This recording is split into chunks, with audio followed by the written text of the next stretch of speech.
Hello, everyone, and welcome to the Talent Gap Fireside Chat, where we talk about causes of and solutions to the talent gap. I'm your host, Pete Strauss, and joining me today is Phil Miller. He's the Divisional CISO for a financial services company. Welcome, Phil. Hey, Pete. Thank you so much for having me today. Well, thanks for being here. Could you give our audience a little background on yourself and your career thus far? Absolutely. I have about 15 years of experience across financial services, DoD, state and local governments. Currently working in a financial services firm as their divisional CISO, equivalent to a business information security officer overseeing multiple different business units, helping them be successful. Outside of work, I'm passionate about giving back to the community, really enjoy working with early career candidates, helping them transition from college into their field of choice, even not just cybersecurity, but just trying to understand how does that look? How's that work like? Remembering how I used to be when I was finishing college and didn't really have an idea of where to go. And then part of where I got into today is by continually helping others, but also by listening to those who have been there and done it before me. Definitely been the smartest person in the room. So I've done a lot of listening to SMEs. I'm hearing some war stories from the days of when they did it, back in 1980 or 1990, you name it. But also learning how the current environment in which we operate in works and the different challenges that they've experienced, either past, current, or what they think will be happening in the future. So it's really been helpful to be able to really pull in that knowledge and get those years of wisdom really ahead of my time. Yeah, that's great to hear that you've been doing so much mentorship. I think it's something that our industry needs more of. There's a lot of folks out there, I feel like, that don't have a good grasp of how many subdisciplines of security there are, what they're actually like, and all that good stuff. And you can really never have too much sending the elevator back down. It's always a positive thing. So I guess to start off the show, as we usually do, would you say that the talent gap is real? And if so, what would you say it looks like? The talent gap is real, but maybe not in the same context that a lot of people think out there and just working within cybersecurity about how there is a shortage of candidates. Sure, at the top, maybe there's a shortage just because there's fewer roles at the top, and you definitely do need that more senior talent to come in ready to go. But my opinions, even with the senior talent, are still the same as that with the early career candidate or the mid-level candidate. And it's not that the gap is because of the shortage I've mentioned before, but because there's too much mentality of, does this candidate check the right boxes? Is this candidate the perfect candidate? Instead of, is this candidate the great candidate? And we can train them on what we need to, right? We can not show them the ropes, but when you step into any organization, you have to learn what that organization is, how they operate, what's their priorities, what's their challenges. That takes time.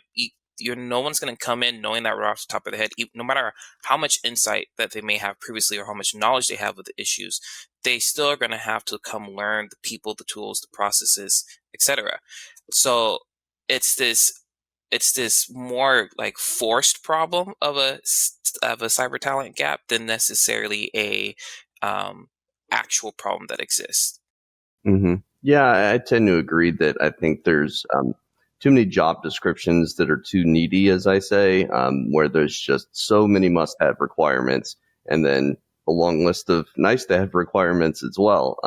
And I always say, I think if you really want to hire people, good people, and hire them quickly, try and keep that requirements, like hard requirements list, must-haves, down to 5 or less. Otherwise, you're really cutting down the size of your candidate pool so immensely that it can be difficult to get the right people on board. And that's even if you have people reaching out to you, which, don't get me started on the whole passive, versus active recruiting thing. But I guess, have you experienced any specific challenges in hiring in your roles over the years? The specific challenges I have is more around identifying and pulling out the soft skills in candidates than the hard skills. Obviously, when you put out a rec, you're gonna get a percentage of candidates where you aren't qualified simply because they don't contain in the hard skills the level of experience that you need, and that's easy to decipher through. Then there's a candidates where you feel like they could be a potential match, right? and you're going off the resume, so anyone can tailor a resume to make themselves sound well. So you pull them in for a phone interview, and you interview them. And I think it's during the interview process, especially like for me, I ask a lot of scenario based questions, things that you will face on a daily basis. I'm not asking like how do you build a firewall, or like how do you implement these XYZ controls. I'm going to pitch you in the position of, here's this business problem. How are you solving it? What are you doing? And I'm not necessarily looking for a right answer, but I am looking to pull out those soft skills and then your knowledge on how to use your soft skills to apply the hard skills to help the business be successful. And that is sometimes a challenge because not everyone has that adaptive personality. Not everyone fits that type of mold, especially for the type of career I have within cybersecurity, which is more personable, customer facing, not external to the organization, but internal to other business leads, and having to understand what their priorities are over what my priority may be, but still get what I want done baked into what they need to do to help move the organization forward and be more secure. So challenges of that nature is a little difficult. Not everyone wants to put that much time into getting to know somebody else on top of that, right? You know, the cybersecurity field moves at the speed of light and everyone wants something done yesterday. So it's that patience, that willingness to get to learn and meet and understand about other people really could be a huge challenge on the interviewing part. And then also you got the soft skills that you have to call out of people on the interviewee part. Yeah, and it's interesting you mentioned that you give a lot of scenario-based questions. I think that is important, but I feel like when you ask those type of questions, what you're really looking for or screening for is ability to think on one's feet, because there's no way that they could prepare for that sort of individual specific scenario question. You know, they'll prepare for the ones that are like, what are your greatest strengths and weaknesses? Why do you want to work here? Stuff like that. But you can't really prepare for a scenario-based question because there's an infinite number of scenario-based questions. So do you think that's kind of what you're screening for, is the ability to think on one's feet? It's less on one's feet. I just want really to more understand, how do you think? What are your thought processes? What are your thought processes like when you're put into an unfamiliar situation and you have to figure something out? How do you start? How do you trace through your steps? How do you bring other people along that journey? And you get to suss out a lot about another person during that process, right? At the end of the day, if your answer is right, it's right. If your answer is wrong, it's wrong. It's very much a scenario-based question. So although there is a right answer, there's a lot of right answers and not just one. So I want to see how you arrive there and how you bring people, support yourself, have confidence in yourself, right? It's just really getting a better feel of that whole entire person's essence. So that way I can really understand, do they understand this role? Are they going to like this position? Are the people they're going to have to work with like them, especially the business side of the house? Because we all know in cyber, once you upset a business partner, it's really hard to gain their favor back, and especially when you want to get stuff done. And so that's the main thing I want to avoid, is like, hey, we can't afford to have people mad in the firm at us, because we really have to partner well with them to move this organization forward. Well, yeah, and especially in, I guess, an economic environment where teams are needing to run more lean, and budgets are tougher to approve and headcount's tougher to approve. Those relationships matter even more. As you were talking about the that interviewing sense that you would get from somebody based on the scenario-based questions, I was thinking, I thought of a question for me that I'm curious. Would you hire somebody that gave the wrong answer to a question but had a really good thought process about how they would approach a problem, like mentioning how they would research steps to actually solve the problem, but actually gave the end wrong answer? Would you hire somebody like that? I actually have hired one or two people like that. It's not just one wrong answer to like one scenario question, and it's like, oh, you're out there running. Because again, it's about the thought process. Something I learned back in my military days, in the way and how they promote people up the ranks. They don't promote off of ability; they promote off of capability. Meaning, more likely you're going to mess up in your new role because you haven't done it before. More likely you're going to give the wrong answer in your new role because you haven't done it before. But the value in you is that you're capable of doing the position. It's not where in civilian world, like in the corporate workplace, It's more about ability to do the job. Have you done this job before? Yes, you could do this job here. You might be capable, but they don't care. They don't want to see someone of capability. They want to see someone who's actually doing the role now before they hire them into their organization to do the work. So yeah, I've had people give the wrong answer, but at the same time, they're going off of their perspective, their experience, whether in their current role or past roles that they had, as well as past leaders that they've engaged with that may have told them information that was relevant at that time, but is not applicable to the questions they're being asked for the position I have. So it's very much so of a discussion. It's a two-way street. It's not just me interviewing them, it's them interviewing me, and me being able to show them in that moment, like, here's how we course correct, or here's how we do it in this organization, and here's why. And I think that's just much value when a wrong answer is provided than maybe when they provide a right answer, because they don't get to experience all that themselves. That reminds me, and I go back to this so often, but it's so true. I think a lot of hiring managers have this sense for how somebody kind of thinks through a problem, and then they look for that on the candidate side. And it's got a label in the DFIR world. They call it investigative mindset, how somebody approaches the problem, think laterally, think how to, think outside the box and not just think in the box that you've always been operating in. But I think sometimes that's kind of hard to quantify or qualify. I guess, could you qualify what you're looking for in somebody's mindset and how they approach a problem? I'm looking for a reflective, like introspective mind, for one. Someone's able to reflect on a situation and see multiple angles on it. I'm looking for someone that is analytical in their approach, provides the critical thinking skills, not just sees, to your point, the kind of linear approach, the easier path, but sees other angles and how to incorporate that into what needs to get done, not just from security standpoint, but also understanding that the business has needs to get done as well. So trying to look for how's that all shaped together at the end of the day, and are they able to take a requirement? Are they able to take a security mandate, an objective or priority? Are they able to bake that into the business or into the projects they're working with? Are they able to, in the absence of guidance, go into a business unit, a business project, whatever they're working on, and be able to see shortcomings on themselves, like at the basics? Hey, they don't have MFA enabled on their applications and their products that they're working on, whether it's they're giving it to the customer, we're working at internal. I don't need to tell them, hey, you need to have them implement MFA, right? So I'm not necessarily really looking for one specific thing.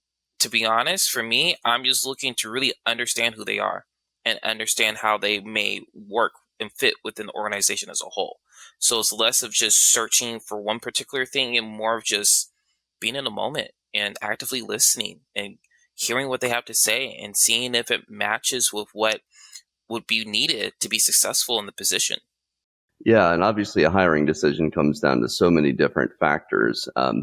How do you do it to where you're evaluating all these different areas of, problem solving ability, communication skills, things like that? Like, do you have a quantitative scale that you grade people on, or like how do you ensure that there's no bias creeping into the process, but you're evaluating people objectively when it can be such a qualitative thing or number of things that you're evaluating? True. Something I like about my current role, or at least the current organization that I'm in, is they have like an interviewee form, and they have a rating scheme broken down across our values. So one of them being like stop and consider the big picture, or one team, one mission, right? And you can rate these candidates on a scale of 1 to 4. So although there is subjectivity applied to the interview, and you can't help but bring some bias, it's not wrong with the bias you have. You have opinion. I think this candidate's better than that candidate. That form helps kind of flesh out that bias and try to bring it more to level playing field to match why you're rating the candidate as such, and you can write in the blocks. It's not a mandated form to use, but it is a helpful form to use, kind of remove that bias, remove that subjectivity out of the process. For me, the other thing I like too is I love and enjoy peer feedback, peer review. I like the best conversations I've had with people are sometimes when my peer is like in the exact opposite of what I think. And then we go back and forth of, why do you think this? Why I think this because of that, et cetera, et cetera, et cetera. So when we interview, we always do panel interviews. So we're all hearing the same thing at once and getting a good and better understanding of the individual. So then when we rate them afterwards, we'll talk about what's fresh in our mind. Hey, what do you think? Well, I thought this. Well, what do you think about this? Well, I thought that. What did you hear? And sometimes you'll be told things, or I'll be told things that I may have missed, or vice versa. My colleague may have missed, especially when you have a diverse panel. People pick up things differently. So it's very helpful, but very much so helps provide more of like an equal line to the interview process, so you don't have that subjectivity there. Yeah, I think it's always good to have some sort of checks and balances in the process, and that's a great way to do it.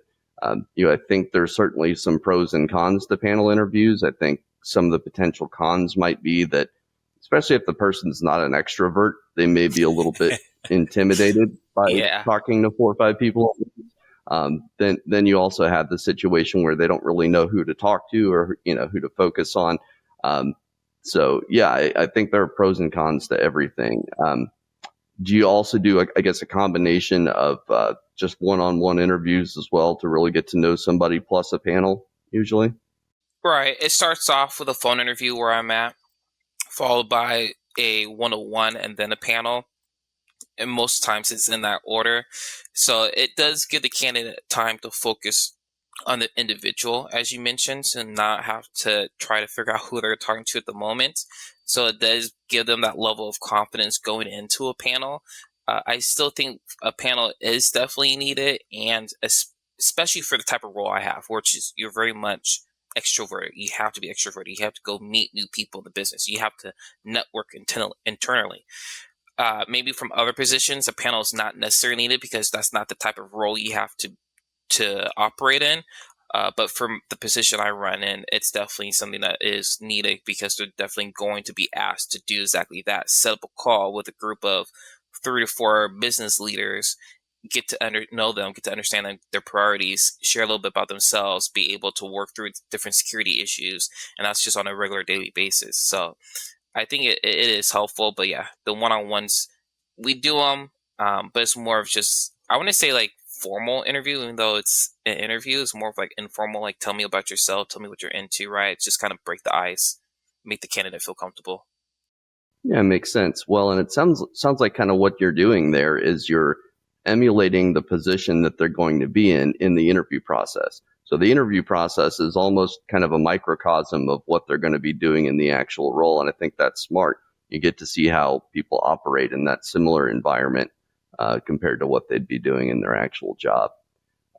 What's your relationship been like with recruiters and HR? Has that been positive, negative? How did that interaction work for you in the past? It's positive. I mean, every organization has their challenges, but you get good recruiters, you get good HR business partners. So more or less, it really is positive. I think there's the difficulty when the HR business partners have their focus and priorities for what they want to do from a human capital standpoint for the firm, and you as the manager have your priorities and objectives. The latest craze is remote versus on-site. And so everybody knows within the cyber field, you severely limit your talent pool when you go to just a demographic area or geographic area where not everyone that you may be interested in hiring, especially when you need that more senior talent, is within that geographic area. So there is some challenges there and trying to navigate around that. So I think when you have to pull in those outside requirements into your hiring process for your candidate, it does get a little difficult.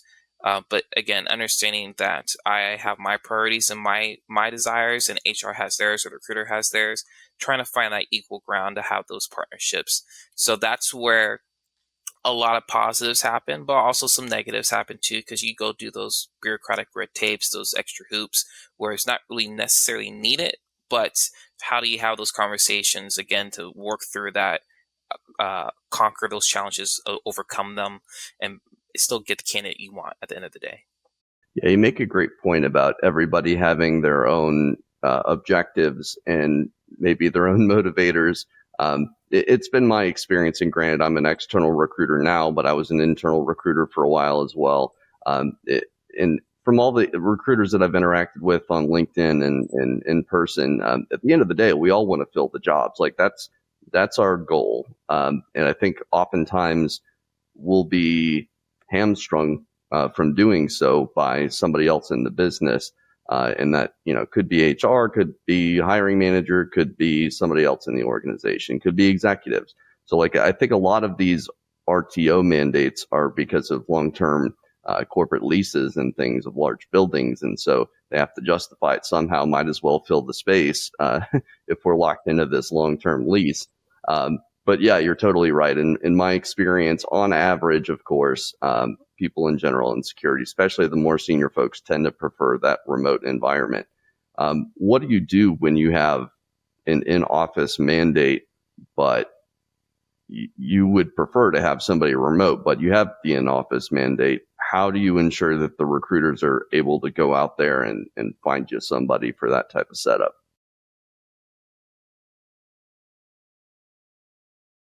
That one's a bit challenging because you do have to work through the bureaucratics of the organization to be able to have that exception to go out into market and look for a talent that may break that geographic base that they're trying to apply.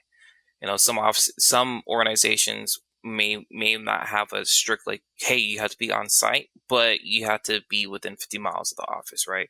Talent's candidate's address has to be within 50 miles, for example.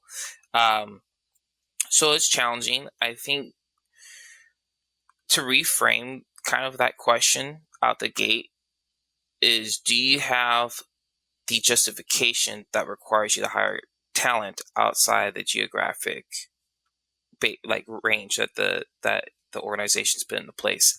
Obviously, you and I both know, yes, we have justification, but just like any other business case that you want to make, you have to be able to support that with facts, and you have to be able to show that there's a business need for it. And I found that approaching the problem from that position gets me a lot further, just like any other project would, than just saying, hey, you're restricting me from being able to hire talent that's not within this geographic locale that you've implemented, right? But saying, hey, within this geographic locale, here's what the candidates we've been seeing.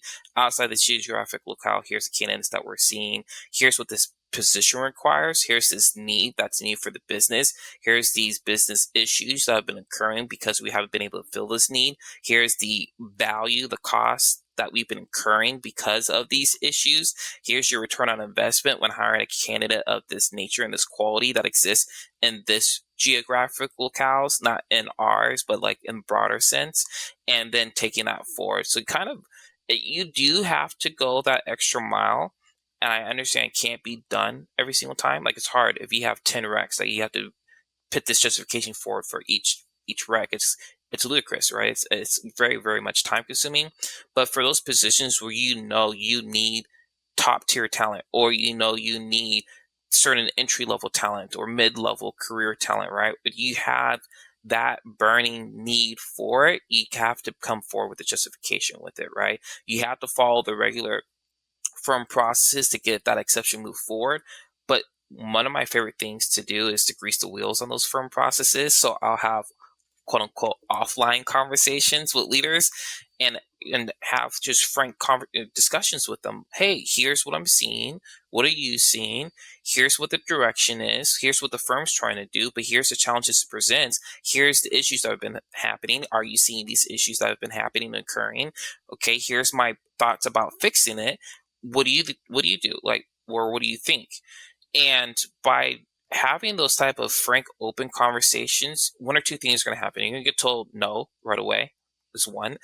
Or two, you're going to start to win over that leader to your side, and they're they're either going to agree with some of the challenges that you've been having, or they're going to learn and then understand better some of those challenges that have been occurring. Because you're more likely you're not the only person, right?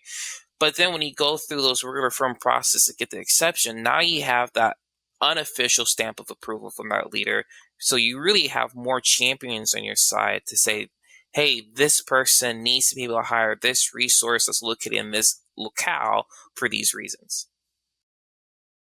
Well, it sounds to me like you're also advocating for picking your battles wisely. If there's a position that isn't so crucial to be remote, maybe be willing to flex on that one, whereas the one that's much tougher to fill without somebody remote, that's the one you really fight for. So I found that interesting.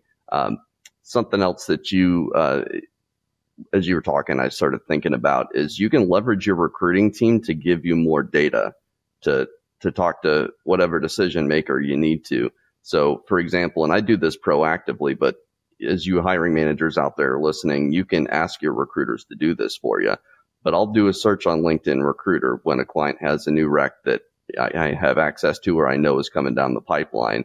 And I'll do my complex Boolean search string and I'll, filter by location and show them the number of search results for that particular skill set and that particular geography.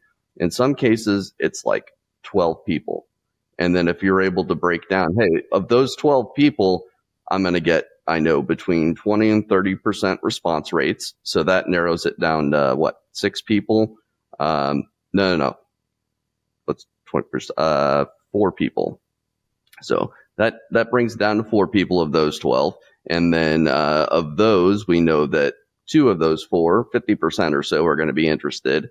And then of those, probably 1 person is going to make it to the interview. And then you have to also have that person accept the offer and actually start, so basically, once you have whatever candidate pool, you have to run the numbers and figure out what your response rates are, narrow it down to how many people are actually likely to get through the interview process. But then if you can show the number of candidates with that skill set nationwide, for instance, it may be 500. And then all of a sudden you have a much, much better chance of getting that person on board. So actually just running a search like that is a great way to get the data to make that case that you need, in addition to obviously all your other things, numbers that you're coming up with. So it's great that you have that mindset of data first, because that seems to be kind of the running theme with a lot of folks I talk to that are really good influencers in their org is you gotta have data to get what it is that you want. You have to bring forward data-driven metrics, data-driven numbers to make data-driven decisions, and that's what really talks at those levels, right? When you're working with the leaders, is don't talk to me based off opinions and needs. Talk to me based on what the numbers are showing. And what you just stated with hey, work with your recruiter is exceptionally key, whether you're working with an external recruiter or internal recruiter. But hey, pull these numbers. Help me paint this story, right? I know earlier we were talking about when interviewing people, qualitative versus quantitative. And a lot of times I exist in the qualitative world just because the role I have necessarily. I do quantitative stuff, but more so it's the qualitative. Why is this quantitative? What you're telling me, the numbers? Tell me from a qualitative standpoint, why is this important? What's the story here? What is this doing? What's the hidden message, right? What's the hidden story? So working in that same aspect when trying to bring in new talent is the same thing. Will you get it at the end of the day?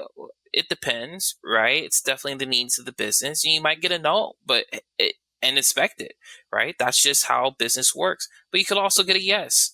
And I've learned from a good mentor of mine in the past. You might have a good idea and think you're right, and you probably are right, but probably not right for that time, right? And it's probably going to take a few cycles of doing it again and again and showing why this need still exists to finally get that yes. So the numbers show that, and then the persistence behind that to tell the story and share it, sell the vision, right?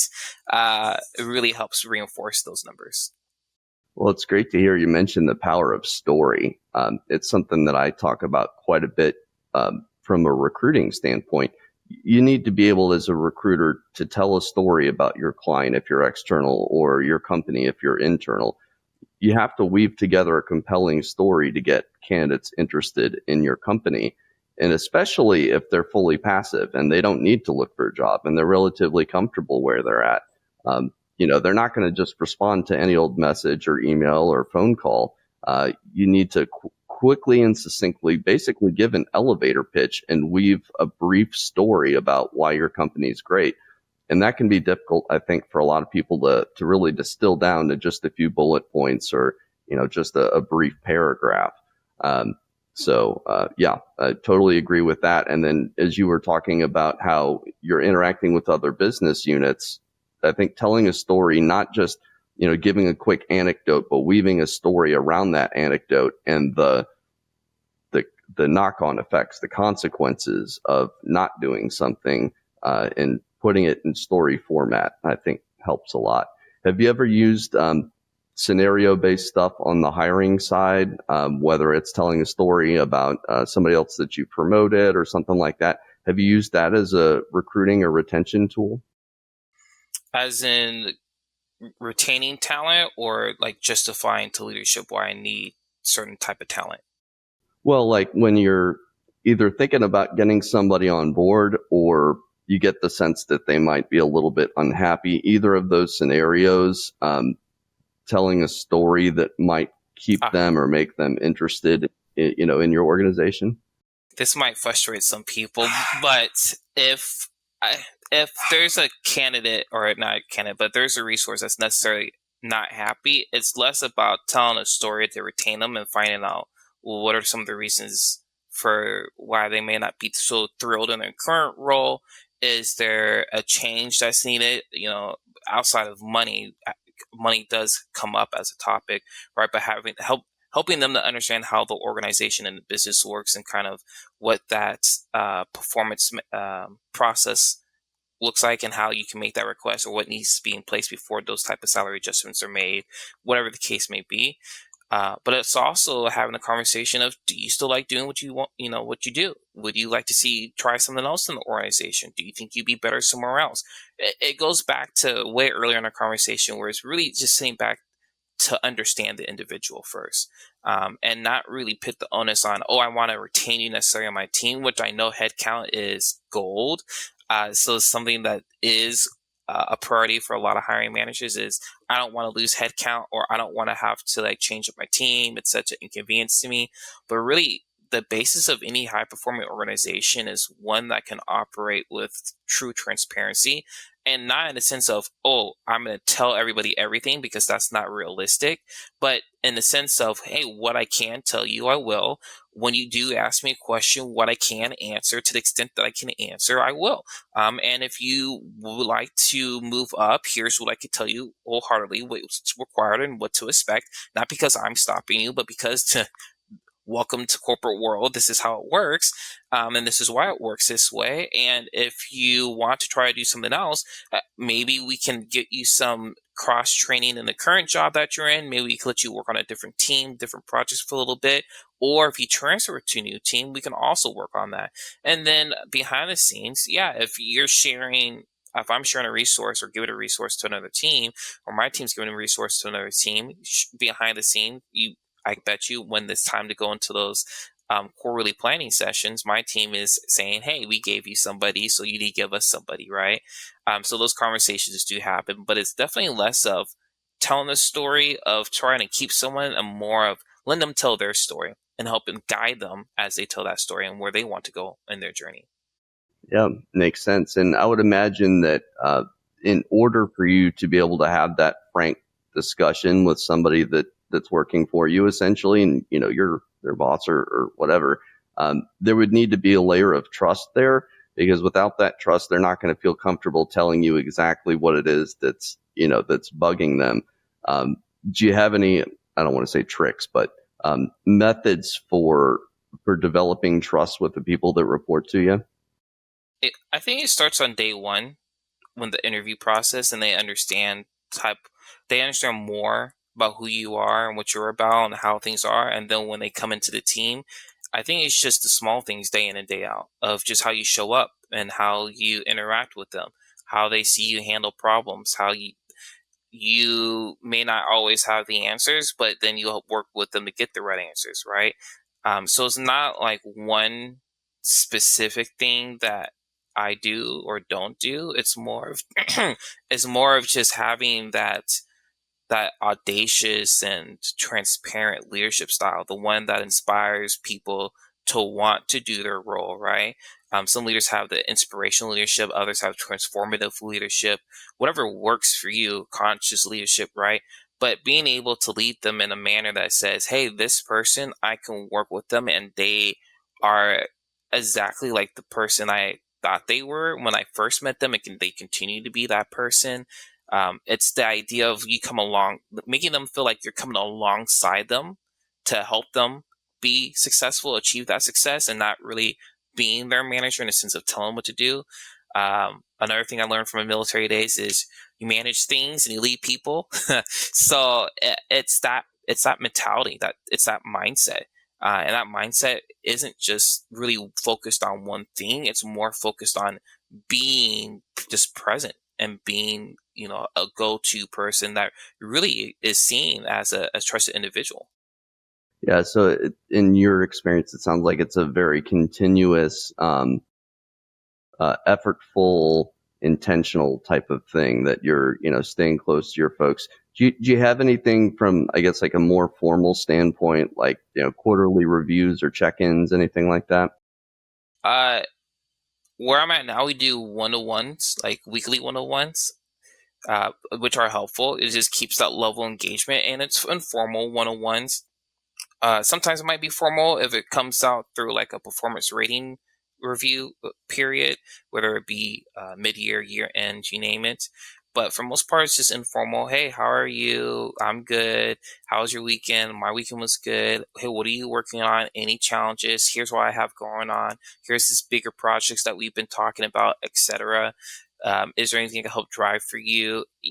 It's just that regular cadence touch points, getting to know the other person, touching base with the other person.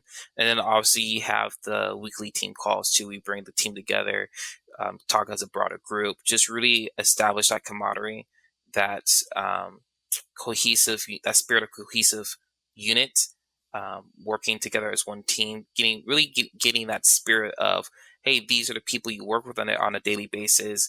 Can you really, enjoy working with them? Here's how we can enjoy working with each other. Talking less about work stuff.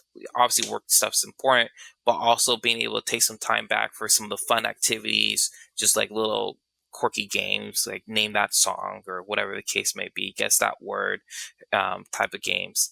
So it's definitely, it takes some effort, but it is just nurturing those relationships. I want to go as far as say, oh, we're family, because we're not, and everyone's like, oh, that's so cliche, and it is.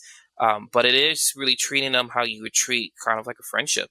Is you wouldn't just, go talk to your friends when you want them to do something. That's not very productive. Your friends are going to get annoyed with you after a while. So it is bringing some of those same traits to the workplace, and not saying you have to be friends with your teammates or your colleagues, you name it, but it is definitely being able to have that more human experience. Really lead from a human aspect of, like, if you want to talk to somebody you bumped into off the street like this, you shouldn't really be talking to your coworkers of this nature either. Yeah, and as you were speaking there, it sounds like what you're talking about is team culture. I mean, you're talking about camaraderie and how people interact and a level of respect and stuff like that. How do you evaluate culture fit? Because I guess when you're looking at hiring a new employee for your team, I think culture fit, a lot of things can get smuggled into culture fit, so you have to be careful about it. How do you ensure somebody's going to be a culture fit for your team and keep that team camaraderie going? So this is why I'm a fan of panel interviews, because that always gets sussed out on the panel interviews, always. And if there is a question or of concern about it, or the team might walk away and be like, well, we don't really know, we'll ask for another interview with the candidate to get a better feel and just come up with different questions. But it was interesting. On one interview I had in the past, I had a female colleague that was interviewing on the panel as well. And she was made to feel like the candidate wasn't taking her serious in her questions. It wasn't blatant. It was definitely, I would say, a discerned feeling that she had. But once she explained it after the interview, I could understand. And the rest of my colleagues who are male could definitely understand. But you wouldn't, if it was just all males, we wouldn't have been able to really suss that out and really perceive that much. So those are the ways. That's a really good example of how we can really identify someone's going to be a culture fit or not. And because we have that sensitivity to each other about how do we all feel about working with a potential individual, we do take that very seriously. And then if there's, obviously, it's not just, oh, I feel this way about this person. You have to be able to back it up with justification. But when we were going through it, yeah, it was one of the things that we looked at, understood, and we had other candidates that were interviewing in the talent pool at that point where we did find someone who's better and didn't make anybody feel like they weren't heard or seen on the team. So those are some ways, right? You do have to put a lot of intentional thought into the hiring process for that reason. It is time consuming. I understand that everyone has the desire or the time to put effort towards that, but it matters. But when you put, for me, and at least my thoughts, when you are intentional that up front, when you do find the candidate, it's easy to make that offer and move on the candidate. And you don't need, 8, 10 interviews. You can do it in 2 to 3 interviews and feel great about the person that you're bringing in because you're that intentional. Like everything that you're asking and you're doing and you've put together has meaning, and it really calls out the people who want to be there and who will be great being in your organization as a whole. Yeah, that's great that you're so intentional about it and you're willing to put in the time up front to save time on the back end. I always stress the importance of that. Just spending an extra hour with your recruiters on the front end, weaving a story about the person that you want to hire and making sure they understand that story. If they can recite it back to you, even better, in their own words. So doing that with the recruiter, doing that with the other folks involved in the hiring process and the interview process, making sure everybody's on the same page. I can't tell you the number of times I've worked with clients where the candidates would get a sense of disorganization going through the interview process. And it seemed like all the different interviewers had a different objective or a different set of questions, and it didn't seem cohesive at all, So that's a great point about being intentional and all of that. I know you're really passionate about mentorship, so I wanted to make sure that we talked about that a little bit more. How do you choose your mentees, given that you're so, engaged with these folks? Yeah, good question. I don't choose them. I actually volunteered a lot through my alma mater, and they had a program where on a semester basis, they'll match you with junior, I think it was sophomores was the earliest, but mainly it was juniors and seniors that shared similar interests of you. And so that's how they were able to pair us up, and that's how I got my mentees. So I didn't go out my way to like hand select any of them. And it's a crapshoot. You get mentees that really take to what your advice is and what you say, and you get others that are still figuring out and learning. It's always funny though for me when I will work with a mentee and maybe our initial engagement didn't go as well as I thought, or I didn't think it was as successful. But then a year later, the mentee comes back and it's like, hey, I put into practice everything you said and it worked for me. It makes me laugh too because I get a glimpse of like how my parents may have felt like when they were trying to tell me something. And then 2 years later, I came back like, hey, you remember years ago you told me this? I did, and it's been working. So I was like, oh, I guess I know this feeling now. But that's how I do it from the college aspect, especially meeting with people and helping them bridge that gap into their early career choice of field. In my own organization, we do have some mentorship programs, especially when interns come aboard, and we can help orient them to the firm and orient them to the InfoSec team as a whole. Again, that one's more randomized. I don't really select them, and I kind of like it that way. I don't like having a hand in the process of like selecting who I get to work with. One, it keeps me on my toes. Two, it forces me to constantly deal with a diverse range of individuals, which broadens my perspective and helps me see things from new angles, especially when younger generations come into Gen Z and whatnot, and really understanding what works with people of all ranges and backgrounds and what doesn't work, what their present concerns are and what their feelings are. A lot of it's sometimes the same, like, I don't know what I'm doing. Well, check. Imposter syndrome, where I'm like, okay, check. But then I do get some unique ones where other ones might have, health problems, or, they might have, just I had an individual who had to work through like visa challenges, things that I don't necessarily get to experience, but things that I can now learn and have better understanding from their perspective to help me make me more aware and considerate of those issues when they do come up, and be even more empathetic because I have that deeper understanding from working with people like them. Well, you just made a great case for mentorship, if for no other reason to improve one senior person's career and abilities and broaden their horizons and, gain different perspective. I think there's certainly value in that. One thing I feel like the industry is lacking is we need more mentorship, because there's so many candidates out there that have no idea what they want to do in security. They just know that they want to do security, or maybe they don't even know that. They just think they know that, Exactly. And there's probably, I always throw out the number. There's at least 10,000 people looking to break into the industry right now, and there's just not enough jobs. Any ideas as to how we might solve that particular gap? I'm a big person of the needs of the business, even when it's detrimental to my own personal goals, and being able to align to the needs of the business. And so I don't necessarily think it's a problem to solve as far as, oh, hey, there might be 10,000 people want to break into cybersecurity. How do we get them into cybersecurity? Because they need to understand it's not just cybersecurity that they're breaking into. They're breaking into how that organization operates. They're breaking into that organization's industry, their business model, the core services, whatever it may be, right? And how do you fit in the overall part of the whole? Like, as a cog in the machine, how do you fit into how the clock works, essentially, and having that understanding?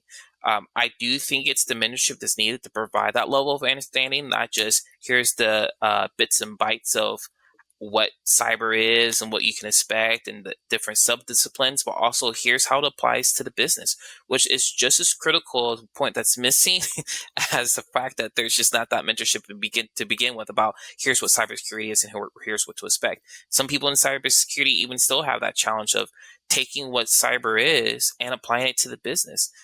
So there's definitely some layers of mentorship there that should be applied to provide that context and awareness, and to help them understand not necessarily how do I break into cybersecurity, but how do I enter an organization of choice where I enjoy working, not necessarily like, oh, I got to pick my number one organization, like I got to pick my top college, but an organization of choice of you're intentional in the role that you applied at the organization you applied to, doing the type of job that you like.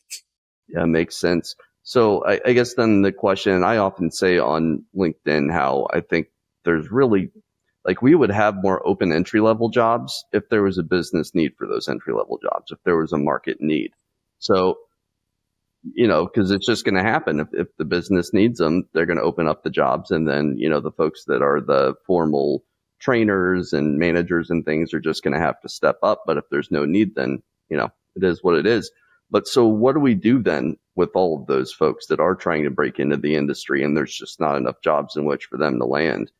Do we direct them to adjacent industries? Do they go into IT first? What are your thoughts on that? Good question. I would say it really lies with what their passions are, right? One of the things I really enjoy about mentoring early career candidates, especially students in college trying to transition into the career force, is having them start off with their passions and really align to what is it that they would like to do in their life. It's going to change. Obviously, it's hard to pick and nail it right when you're like 20 something years old, but really direct them based off that. If there's someone who's truly passionate about cybersecurity and they know that's what they want to do, they just can't really get in there. There are a bunch of adjacent fields that do have positions open and constantly have positions open. You might not be in cybersecurity right away, but I started off as a business analyst. Well, sorry, I started off as an IT help desk technician and then a business analyst and then got my break into cybersecurity that way. So there are fields that can emulate that for you. And then you could pick up skills on the job and also off the job. People are a fan of doing projects at home. That wasn't really my thing of doing like personal and pet projects. It's like I just worked the whole day. I don't want to come home and work some more. But people are going to do what they want to do, right? When I was working in adjacent fields, I would just wear multiple hats. There was always something to be done, something that needed to get done.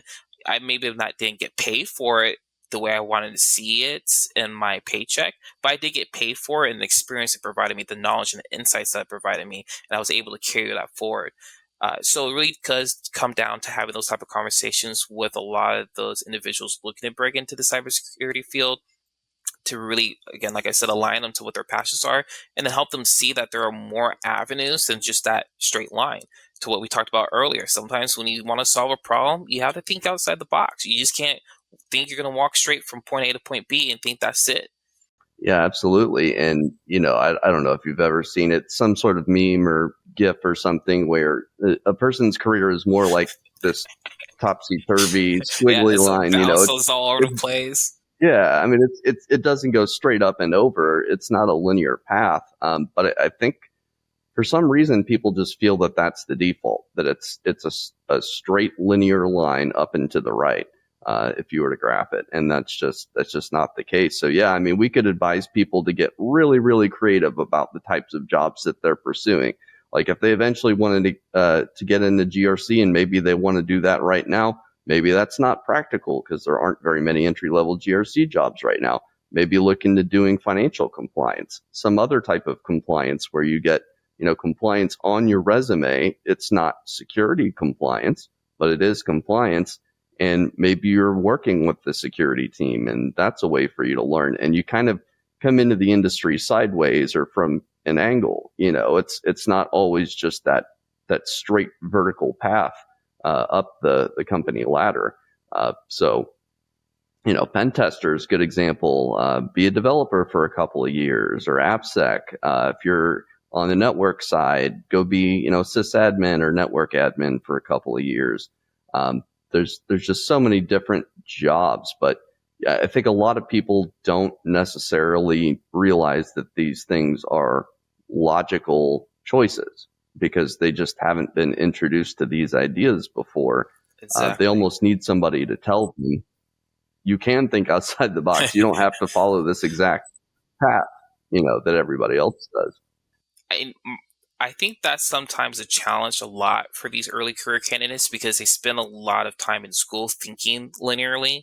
Not in all, I would say, degree programs, but a lot of programs teach hey, this is how you get this problem done. Here's how you solve for this. So I do think that they're kind of locked in that mentality, and breaking away is challenging.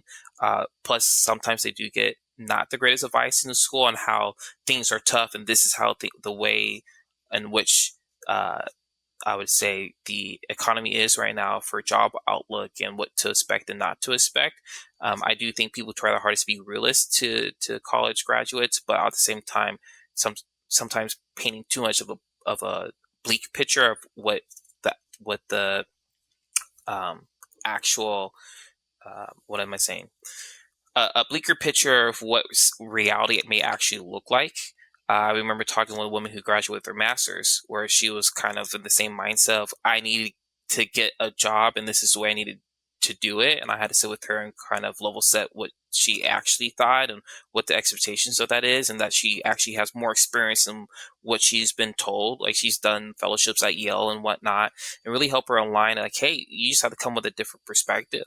But something you brought up a good point was individuals not knowing that they can work in network or as a sysadmin or as a developer and do security, that aspect. They think working in cyber, you have to have a job title that, hey, I'm a pen tester. I am a cyber analyst, security analyst. I work in the security operations team.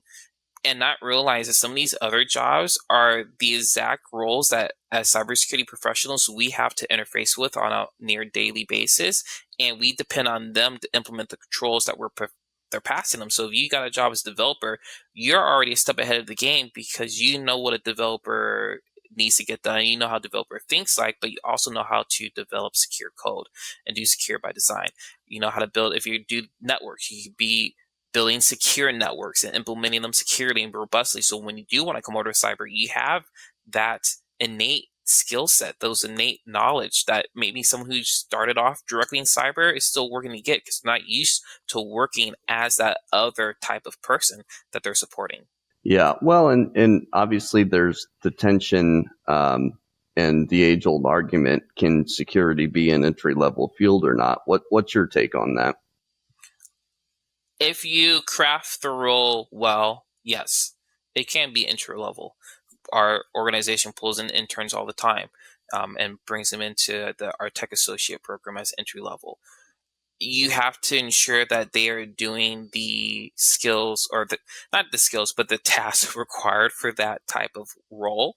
So you can't craft a more senior role, I would say like mid, right? And then expect to pull in entry level talent under the guise of, oh, this is an entry level position.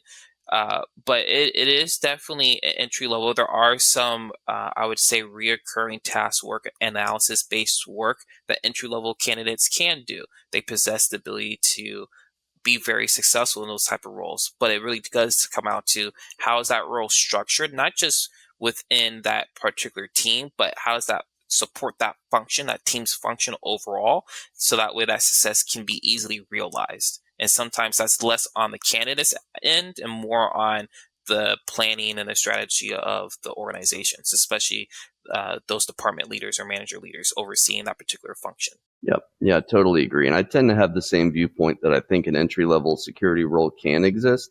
But like you said, the intentionality behind it is important. How you structure the role is important.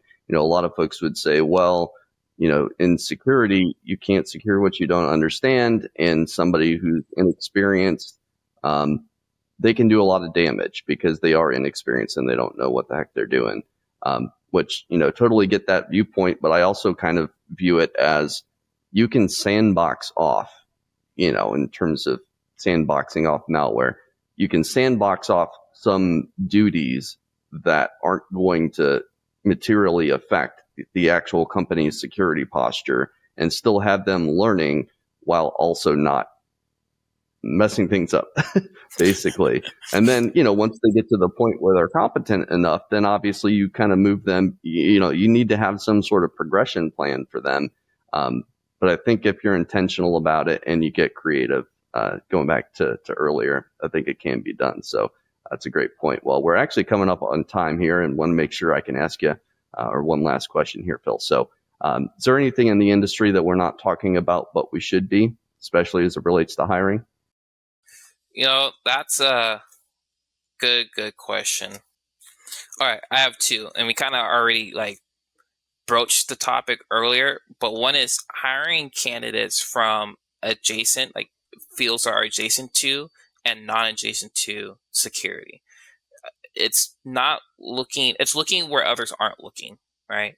And understanding that by doing that, you can find the skill sets, even some of the hard skill sets that you really require for an individual to be successful in the role. There are going to be areas where you're going to have to train them up and help align them to what your particular team's functions and processes are and how they operate. But there are, just as we discussed, several fields adjacent to or not adjacent to security where you can easily pull from and people want to come over and have that opportunity. And I don't think there's enough of that going on. It gets a lot more difficult to do at the senior level. You can still do it. It's just a lot difficult, and you have to be very much intentional into what you need for the role and what the person you're looking at has the ability to do. But definitely for the mid-career and early career, it could be done. And the other one is train-up programs, not just for your transfers into information security from an adjacent field or non-adjacent field, and not just train-up programs for your early career candidates, but train-up programs within the organization itself as people amass more skills and experience, right? As people show that they can go from an individual contributor to like a manager, right? How do you have those different learning programs where you can train that person up, give them the skill sets to be successful in that organization so they can continue to move those high performing or create high performing teams and move the organization further along in the security posture that they provide, as well as helping the organization meet their overall goals. So those are two things that are missing. And I think it's the reason why they're missing is everyone has a need for now. Talk about instant gratification aspect, right? What makes me look good versus what's going to make me look bad. And at the end of the day, too, sometimes it come down to that's just too hard to do. You have to go through a lot of hoops to get these requests out to set up some of these structural programs that are needed. And it can be hard, but I think it's something that is worth the challenge. Yeah, and you'll often hear on LinkedIn, if you spend any amount of time on there, about the Peter principle, which is basically that you continue to rise through an organization until you hit your level of incompetence. And often that's how you'll get managers that aren't good managers, but were great individual contributors. But if you're leaning into some of this training that you're talking about and upskilling, you get a sense for if somebody's going to be a good manager before they're actually a manager because they're going through the training. Exactly. So that's a great point and great place to end. Well, Phil, appreciate your time. If people want to reach out to you, what's the best way to do so? They can reach out to me on LinkedIn. They can find me by my name, Phil Miller. Very easily searchable for how I am, what I look like, and what I do, working within cybersecurity. And I'm always open to having a conversation, learning more about other people's organizations, the way they operate. We can have industry talks about what I do and how I do it, where I'm at. I'm definitely open for networking, and I appreciate the conversations that may come my way. Absolutely. Well, appreciate your time, Phil, and thanks, everybody. Thank you. Thanks for having me. Hello, everyone, and thanks for tuning in to this episode of the Talent Gap Fireside Chat. Don't forget to follow our page on LinkedIn and like and subscribe on Spotify and YouTube. Hit that notification bell to be notified when we drop a new episode. New episodes air every Friday at 4 p.m. Eastern.